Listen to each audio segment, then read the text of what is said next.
a seemingly invisible housekeeper at a luxury hotel, hides a remarkable past. Years of study and life in Japan, with perfect mastery of the language and culture. When a Japanese billionaire arrives for a crucial meeting and none of the staff can communicate with him, the situation threatens to destroy a multi-million-dollar deal.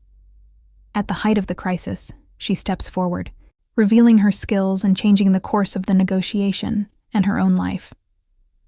But before we get into the story, make sure to subscribe if you like what I do here. And don't forget to hit the like button so YouTube shows this video to more people. All right, let's get into the story.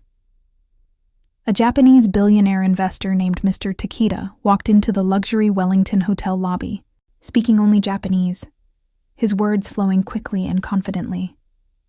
The hotel staff froze, their smiles masking the panic rising inside. The manager stepped forward, trying to remain calm, but each second of silence felt like a nail in the coffin of his career. He knew Mr. Takeda's investment could mean millions for the hotel, yet without understanding him, everything was at risk. Staff members whispered among themselves, searching desperately for a translator, but no one available spoke Japanese. In the corner, quietly pushing her cleaning cart, was Olivia, the black housekeeper most guests never noticed. While the lobby buzzed with tension, she listened intently, understanding every word the billionaire said. Memories of her years in Tokyo studying for her master's degree came flooding back. She had worked hard to master the language and culture, but her current job left no room to show that part of herself. The manager finally stammered, "I'm sorry, Mr. Takeda, but none of our staff speak Japanese." And he felt his stomach drop as the investor's expression tightened. That was the moment Olivia stepped forward, her voice steady and clear, as she greeted Mr. Takeda in perfect Japanese. The billionaire's face transformed with surprise and delight, and suddenly, the tension in the room melted. They began an animated conversation, and Olivia effortlessly translated, bridging the gap between the investor and the management. The deal that had been slipping away was now firmly back on the table. For the first time, the manager saw Olivia not just as part of the cleaning staff, but as a vital asset. That day, her life at the Wellington Hotel changed forever, and everyone learned that the most extraordinary talents often hide in plain sight, waiting for the right moment to be seen. The manager's panic was growing with every passing second. Mr. Takeda stood patiently, but there was a certain weight in his gaze, the kind of quiet power that made people in the room feel smaller. The manager's mind raced through possible solutions, but all of them led to the same dead end. No one in the reception team, concierge, or even upper management had the language skills to handle this situation. He could already imagine the chain reaction. The billionaire would feel disrespected, the deal would collapse, the hotel's reputation would take a blow, and his own career might be over. His palms began to sweat as he forced a polite smile, nodding at words he didn't understand. Around him, the staff moved quickly, checking phones, asking each other if they knew anyone who could come immediately. But the fear in their faces told him the truth. They were all just as lost. Every tick of the clock seemed louder, each one a reminder that time was running out. The other guests in the lobby had started to notice the awkward scene, and their eyes added to the pressure. The manager tried to keep his voice calm as he asked one of the assistants to contact the nearest translation service, but deep down, he knew it would take too long. He was already picturing the moment when Mr. Takeda would simply turn around, walk out the glass doors, and disappear into a waiting black car, taking his millions and any hope for the hotel's expansion with him. The weight of that possibility sat heavy in the manager's chest, and for the first time in years, he felt genuinely helpless. The hotel lobby had become a stage for chaos disguised as professionalism. Staff members moved briskly, their footsteps quick and sharp on the polished marble floor. But their movements had no direction, like actors in a play who had forgotten their lines. A bellboy ducked behind the reception desk to search online translation tools, only to realize they would be useless in such a high-stakes, fast-moving conversation. The concierge approached with a hopeful expression, holding out his phone as if a translation app could magically solve everything. But the manager waved him off, not wanting to insult Mr. Takeda with a clumsy, machine-generated exchange. A pair of receptionists whispered urgently to one another, scanning the room for any possible savior, but all they found were more confused faces. The investor's body language began to shift. His once polite stance turned rigid, his eyes narrowing slightly as he repeated a question that no one could answer. The air in the lobby grew heavier, tension seeping into every corner, and the sound of polite laughter from other guests in the lounge seemed oddly distant, almost mocking.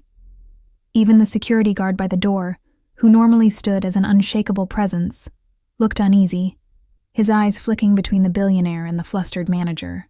It wasn't just the language barrier causing the panic.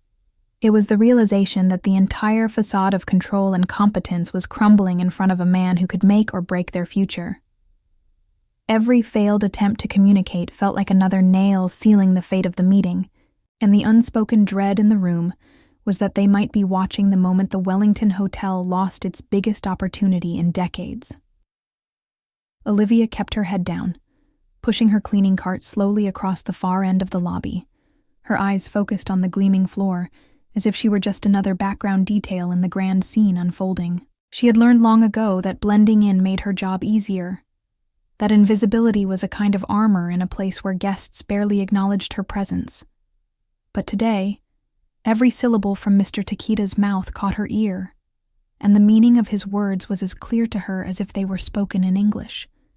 She could hear the polite frustration in his tone, the subtle impatience beneath his carefully chosen phrases. Years ago, she would have leapt into the conversation without hesitation, but life had taught her caution. No one in the hotel knew that she spoke Japanese fluently, or that she had once lived in Tokyo, walking the neon-lit streets of Shinjuku, and spending long nights buried in books at the University of Tokyo Library. It wasn't just a skill she had. It was part of who she was. A chapter of her life she had closed tightly when circumstances forced her back home. Now she stood there, listening, her hands gripping the handle of the cart a little tighter as she debated whether to step in. She knew the hotel's hierarchy. Speaking out of turn could be seen as overstepping. And yet, watching the manager stumble and the investor's patience thinning, she felt something stirring deep inside, an urge to stop pretending to be invisible.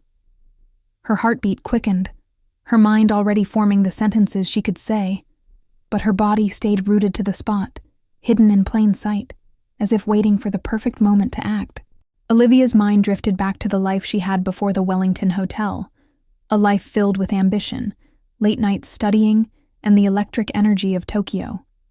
She remembered arriving in Japan as a young woman with nothing but a scholarship, a worn suitcase, and a heart full of determination. The streets had been overwhelming at first, a blur of kanji signs, fast-moving crowds, and the constant hum of the city. But she had adapted quickly, throwing herself into her studies at the University of Tokyo, mastering not only the language but also the nuances of its culture, learning how a slight bow could convey respect and how the right honorific could open doors. She had built a life there, translating documents for professors, tutoring businessmen in English, and even interpreting at formal events. Her fluency was not just academic, it was lived, shaped by years of real conversations, laughter with friends, and quiet moments of understanding in a foreign land. But all of it had ended abruptly when her mother fell ill, and she had returned home without a plan, taking the first job she could find to cover medical bills. The hotel had been meant to be temporary, a stepping stone. Yet years later, she was still here, her degrees and skills buried beneath the uniform of a housekeeper. Most days she didn't mind the anonymity. It allowed her to move freely, unnoticed. But now, hearing Mr. Takeda's carefully phrased requests and the growing discomfort in the room, she felt the past pressing against the present, as if urging her to reclaim the part of herself she had been forced to set aside.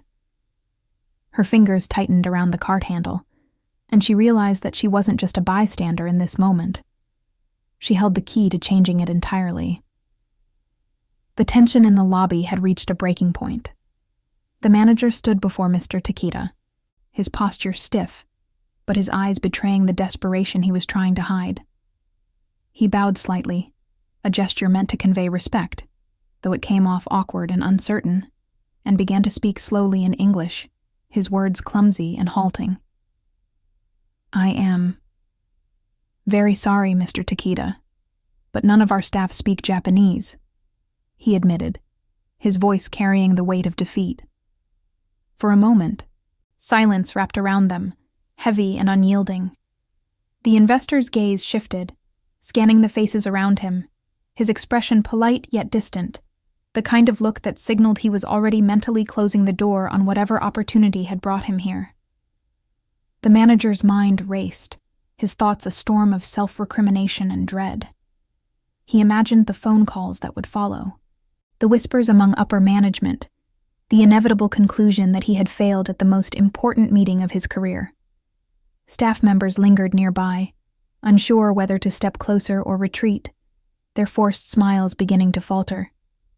The air seemed to thicken, every second stretching longer, until the sound of a distant elevator chiming broke the stillness. Somewhere inside Olivia, the sight of the manager's forced composure crumbling struck a nerve. She recognized that quiet helplessness because she had felt it before, and she knew how it could consume a person long after the moment had passed. Mr. Takeda's words continued, soft yet firm, and she understood every syllable. He was saying that perhaps it was better to reschedule, that he would reach out to other venues. The sentence was a blade poised to cut the hotel off from its chance, and Olivia could feel the entire weight of the situation leaning toward disaster. Olivia took a slow breath, the sound of Mr. Takeda's final words echoing in her mind like a door slamming shut. She let go of the cart handle and stepped forward, the quiet hum of the lobby shifting as a few heads turned toward her. Her voice was calm, steady, and unmistakably fluent as she spoke in Japanese, greeting Mr. Takeda with a polite bow and an honorific that made his eyes widen in recognition. The billionaire's stern expression softened instantly, replaced with curiosity and relief, as if a sudden beam of sunlight had cut through the heavy clouds in the room. She introduced herself in Japanese, explaining that she worked at the hotel but had studied and lived in Tokyo for many years. The lobby fell silent, except for their conversation, each word flowing naturally as Olivia asked about his travels, his accommodations, and the details of his visit. The staff stood frozen, some with mouths slightly open, watching the housekeeper they barely noticed transform into the one person in the room who could save them. Mr. Takeda's tone shifted to warmth, and he began to laugh lightly at a comment she made, a sound that caused the manager's tense shoulders to drop. The billionaire no longer seemed in a hurry to leave. Instead, he leaned in slightly, asking more questions and engaging as if the meeting had just begun. Olivia felt the familiar rhythm of speaking Japanese take over. The subtle changes in pitch, the gentle pauses, the unspoken etiquette she had mastered years ago. It was as though the part of herself she had hidden for so long had finally stepped into the light. And in that moment, the balance of the entire situation shifted firmly in her favor. The atmosphere in the lobby transformed as if someone had lifted an invisible weight from the room. Where moments before there had been awkward silence and stiff formality, now there was an ease in the air, carried by the smooth cadence of Olivia and Mr. Takeda's conversation. Guests who had been pretending not to watch now openly glanced over, curious about the sudden shift. The manager stood a step back, his hands clasped in front of him, his eyes darting between Olivia and the billionaire, as though trying to understand how the housekeeper he had passed by countless times without a second thought could command such presence and skill. Mr. Takeda's body language had completely changed. He was leaning slightly forward, smiling, nodding with genuine interest, and occasionally gesturing with his hands as he explained his plans for investment in the city. Olivia translated key points for the manager, her English precise and professional, but always returning to Japanese for deeper discussion with the investor. The roles in the room had subtly but unmistakably shifted. Olivia was no longer a silent worker in the background, but the central figure holding the entire meeting together. Even the billionaire's assistant, who had been watching from the side, seemed impressed. his earlier frown replaced by an approving nod. The staff members who had been scrambling minutes earlier now stood quietly, as though they knew the best thing they could do was let her lead. Every word Olivia spoke carried authority born not from a title or position, but from skill, experience, and the quiet confidence of someone who knew exactly what they were doing. The tension that had nearly destroyed the moment was gone, replaced by something entirely different, an atmosphere of trust and possibility. As the conversation flowed, it became clear that Olivia was no longer just translating words, but actively shaping the dialogue, guiding the exchange, so both sides understood not only the language, but also the intent behind each statement. Mr. Takeda began outlining the specifics of his planned investment, describing his vision for a luxury cultural exchange program between Japan and the city, and Olivia relayed his ideas to the manager with precision, making sure nothing was lost in translation. The manager listened intently, nodding and taking notes, his earlier panic replaced with cautious optimism. At one point, Mr. Takeda paused to compliment Olivia directly in Japanese, praising her fluency, her cultural understanding, and her poise under pressure. The words were genuine, and Olivia felt a warmth in her chest at the acknowledgement, knowing how rare it was for someone in her current position to receive such respect. The assistant stepped forward with a folder of documents, and Olivia moved seamlessly between languages, ensuring that every clause and term was understood before either side proceeded.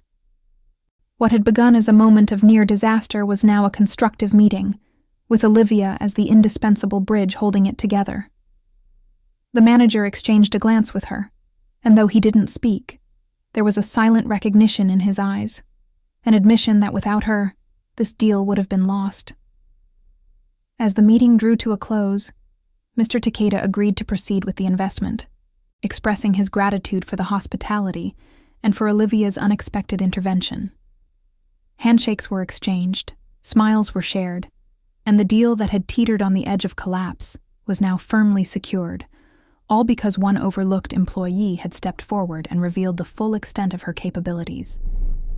When Mr. Takeda and his assistant finally left the lobby, the atmosphere remained charged, but now it was with relief and admiration instead of tension. The manager approached Olivia slowly, his expression a mix of gratitude and disbelief, and for a moment he seemed unsure of what to say. He thanked her earnestly, acknowledging that she had not only saved the meeting, but also elevated the hotel's reputation in the eyes of a powerful investor. Word of what had happened spread quickly among the staff, and by the end of the day, people who had barely noticed Olivia before were looking at her with newfound respect. Some offered congratulations, others asked how she had learned Japanese so well, but Olivia answered modestly, keeping most of her story to herself. In the days that followed, the general manager called her into his office to formally commend her, and an offer was made to move her into a guest relations role where her language skills could be put to proper use. It was a promotion she had not expected, one that came with better pay, more visibility, and a chance to engage directly with international guests. Yet the real change wasn't in her job title, but in the way she now carried herself. She no longer shrank into the background or treated her past as something separate from her present. The hotel's leadership had learned a valuable lesson too. That talent can come from anywhere, and dismissing someone based on their role or appearance is a mistake that can cost far more than money. For Olivia, the moment in the lobby had been more than just an act of translation. It was the quiet reclaiming of a life she had put on hold, and proof that sometimes the right opportunity doesn't appear. You create it by stepping forward when no one else will.